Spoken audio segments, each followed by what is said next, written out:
সাগরের cross penalty এরিয়ার ভেতর জটলা এবং বিপদটা ঘটলো। একটা লম্বা থ্রো করবেন বক্সের ভেতরে, সেটা বোঝাই যাচ্ছে। বেশ কয়েকটা দৌড়ে এসে থ্রোটা করবেন তিনি বক্সের ভেতরে। ওকাফর, আনন্দ তামাং, সাগর সবাই রয়েছেন ফোর্টিজ এফসির।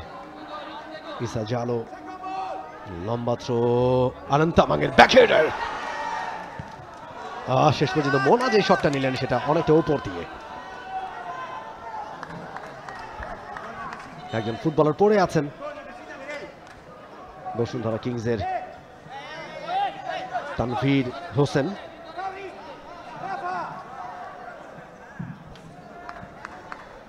বসুন্ধরা কিংস চাইবে ম্যাচের বাকিটা সময়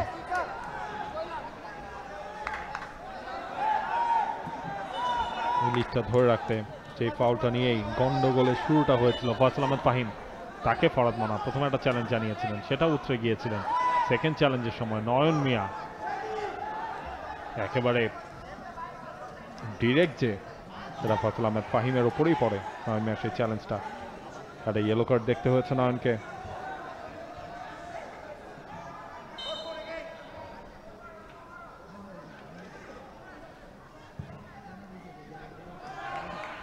মেহেদী হাসান শ্রাবণ গোলকিকটা নিয়েছেন। ওমর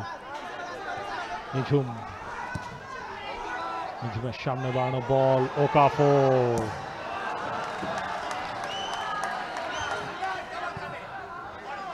অনন্ত তামাং ভার্সেস ইমানুয়েল সানডে। এবার মিস করে গেলেন নয়ন।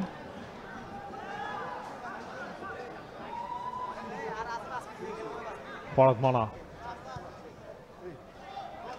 রাইট ফ্ল্যাঙ্কে, সাগরের ক্রস পেনাল্টি এরিয়ার ভেতর জটলা এবং বিপদটা ঘটলো। মেহেদী হাসান শ্রাবণ, তাজ, এই দুজনের মধ্যেই মিসকমিউনিকেশন এবং সেখান থেকেই তারিক কাজীর পা ছুঁয়ে বলটা গেল নিজেদের পোস্টে। 1-1 সমতা ম্যাচে রিয়াজউদ্দিন সাগর, তার যেই ক্রসটা, মেহেদী হাসান শ্রাবণ, তাজ দুজনের কেউ পারেনি। তারিক কাজীর আনইনটেনশনাল, তার পায়ে লেগেই বলটা চলে যায় জালে। ধাক্কা বসুন্ধরা কিংসের জন্য, যেভাবে তারা গোলটা কনসিড করলো। তবে এটাও আসলে বলতে হয় ভাগ্য সবসময় সাহসীদের পক্ষে থাকে, যেই সাহসটা ফর্টিজ দেখিয়েছিল গোলটা কনসিড করার পর। For more updates, subscribe to our YouTube channel and click on the bell icon. Follow us on Facebook and Instagram. Download T-Sports app to enjoy exciting games and highlights. Visit tsports.com.